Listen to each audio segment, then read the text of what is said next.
In nomine Patris, et Filii, et Spiritus Sancti. Amém. Estamos então, caríssimos, na terceira semana, no sábado da terceira semana, depois da Epifania, celebrando Santo Inácio, ó. Santo Inácio, queridos, é uma, tem tantas, são tantas. Mas ele, os seus escritos famosos, veja, isso é do século I, ainda do tempo apostólico. Do tempo apostólico.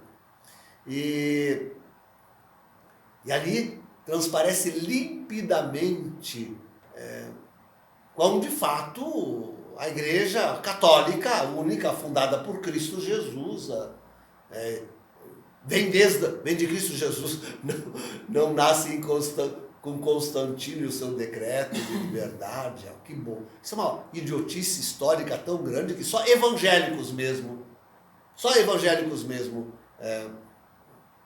podem dizer tão imensa besteira. De forma que muitos realmente destes, quando vão estudar a sério a história e a Igreja, chegam à conversão lendo gente como Inácio de Antioquia, né? Que mostra claramente quanto isso aí é absolutamente incabível. Não tem cabimento dizer uma coisa destas. Então, é realmente fantástico os escritos deste homem. Mas hoje devemos falar de um furo de reportagem, digamos assim, que Roberto de Mattei é um famoso historiador italiano que tem trabalhado bastante pela Igreja, né? Tem lá os seus erros, né? Mas, enfim, trouxe à luz ontem, teria recebido alguns bispos, não se diz quem, claro, com certeza, né? Mas nem se nomeia um bispo, mas assim, em geral, bispos, né? Bispos. Teria recebido de bispos que já teriam na mão a exortação apostólica pós-sinodal resultante do sínodo pan-amazônico.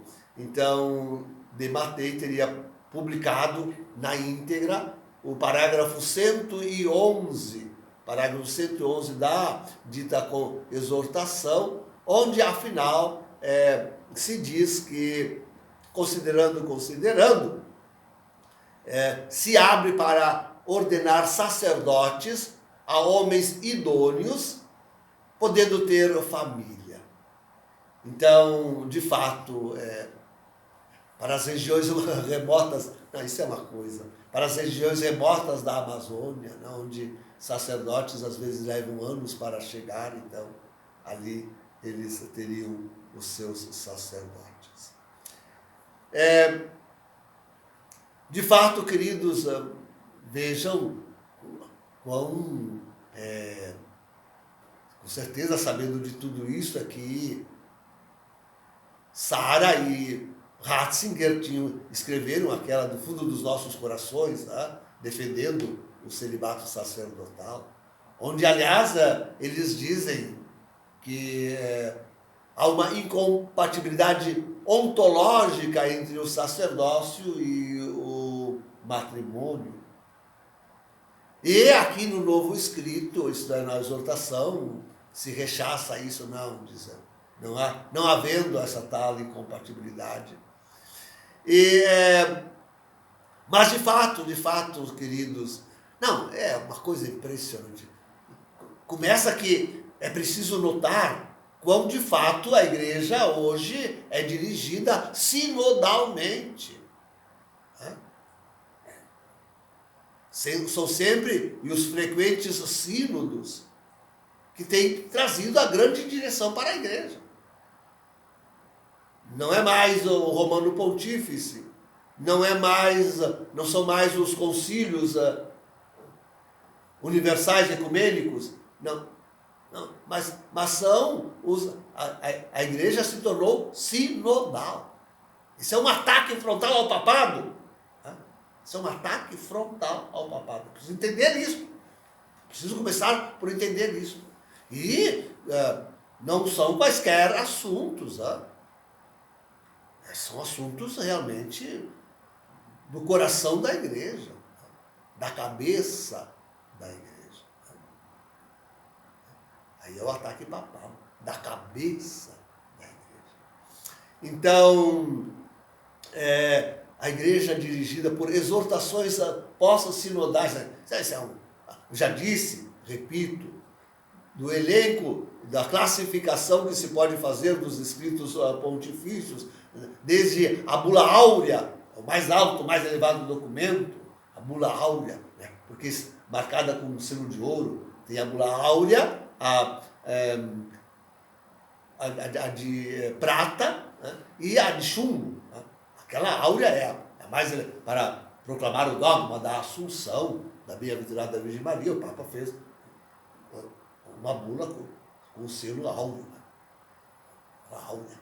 E passando por tudo isso, encíclicas, motos próprios, enfim, mas não, a exortação apostólica é um documento, aliás, inventado agora recentemente por esse tal do Vaticano II, depois disso que vem, e é o mais débil, o mais fraco, aquele que não tem aderência canônica, jurídica nenhuma. É uma exortação. É um pedido. Não tem uma aderência jurídica. A aderência jurídica, zero. Zero. Que coisa, já disse isso outras vezes, né? Que coisa impressionante. E agora a igreja é dirigida por exortações apóstolas. Mas tudo isso para dizermos quanto de fato esta é a falsa igreja. Tudo para mostrar como ali não está mais a igreja católica. Veja, não, a perfeição, eu admiro a Deus, a perfeição de Deus que mantém imaculada a sua esposa, quanto ele ama a Santa Igreja, que mesmo agora nessa falsidade, ele não deixa que os mais belos, a mais bela tradição da igreja seja sequer empanada nesta igreja falsa, né? Nessa aparência de igreja, como eu gosto de dizer. Né? Isso é interessante. Isso é interessante. Mas então, por exortações pós-sinodais que a igreja é dirigida, e coisas, como digo, capitais, né? Que se referem à cabeça, né? Ao papado, ao sacerdócio, né? Cabeça da igreja. Aqueles que agem in caput Christi, in persone caput Christi, né? Eles que agem na cabeça de Cristo, como chefes. Né? E bem ali atingido, in caput. Assim. Sinodalmente. Né? Sinodalmente. Olha que coisa. Né? A igreja é sinodal. Por isso que a irmã está fazendo tanto escândalo e lá com o seu sínodo permanente, e a sua direção sinodal, fazendo, enfim. Né? Agora, não pensar que isso vai se restringir. Não, porque muitos dirão, né? Não, mas isso é lá para os confins os confins da Amazônia. Os confins da Amazônia é logo aqui, queridos, na paróquia ao lado. Lá na Alemanha, lá nos Estados Unidos, na Itália, toda parte. Sim. Não pensar que isso vai se restringir, é preciso dizer com força isto, não pensar que vai se restringir aos lugares mais remotos da Amazônia, absolutamente não. Não há bispo, todos eles querendo ser até mais modernosos do que Bergoglio, esses bispos todos vão querer vão ter desculpas, mas também eu tenho comunidades que o sacerdote, enfim, para passar. Então, está aberta a cancela. Passou um boi, passa a boiada. Passou um boi, passa a boiada. É a destruição da igreja. É a destruição da igreja. cada vez mais patente, cada vez mais patente.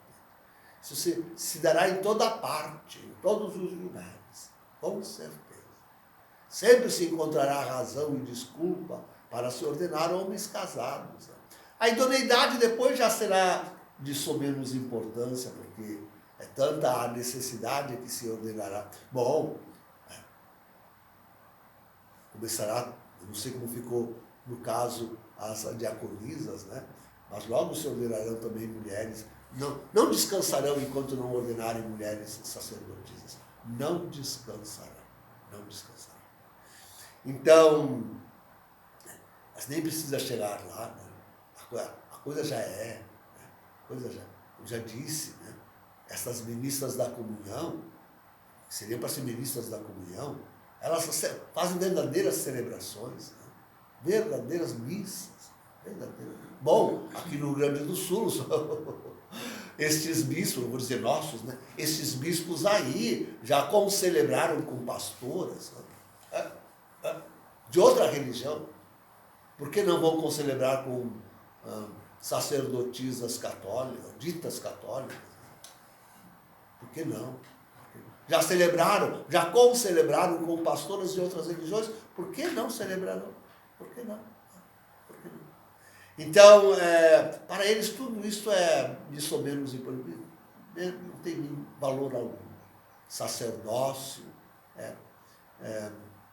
celibato.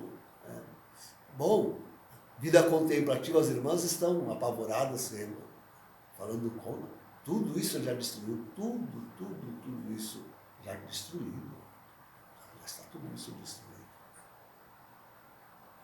Mais importante, em todo caso, é realmente a denúncia que faz, e sai hoje ainda, do irmão Alexis Munholo, não é a primeira. É que eu recebo correspondência de um irmão, justamente, que vem da parte do bispo Gracida, lá do Texas. Não sei se não é esse Alexis, viu? Munholo, que saiu a mídia dizendo claramente que Bergoglio realmente não é absolutamente papa, né? Não tem validade nenhuma aquele conclave que o elegeu, não tem validade. Não é a Igreja Católica, esta aí não é a Igreja Católica. Se aproximam, pois, cada vez mais, alguns se aproximam da luz da verdade, que é aquela que nós pregamos aqui, aquela que nós temos pregado aqui. Eles ainda se apegam demasiadamente a dizer que Bento XVI é Papa. Bento XVI não é Papa. Antes ele é um excomungado da Igreja de Bergoglio, porque comunga com este homem, remete a ele, se submete a ele, e quer que toda a igreja lhe seja submetida, e etc, que eu já tenho dito e falado tanto. Não se tape o sol com a peneira, por favor, não adianta de nada. Então sim, que nós esperamos, temos devoção por Bento XVI, esperamos que ele salve a sua alma, ao menos isso, tá? Porque corre perigo, tá? Está excomungado, corre perigo a salvação da própria alma. Mas esperamos mais que nele se cumpram as profecias modernas e a profecia de Fátima, modo de ele redimir-se de tudo isso, de deixar de abandonar a sua igreja aos lobos vorazes, a esse lobo voraz que é o antipapa Francisco. Modo dele redimir-se, insisto em dizer isso. Então, sim, este é um erro que infelizmente é comum, e sobre o qual se debatem. Tantos me rejeitam justamente porque eu ensino com tanta clareza esta verdade. Pois que a história os convença, a realidade os convença. Em nome do Pai, do Filho e do Espírito Santo. Amém.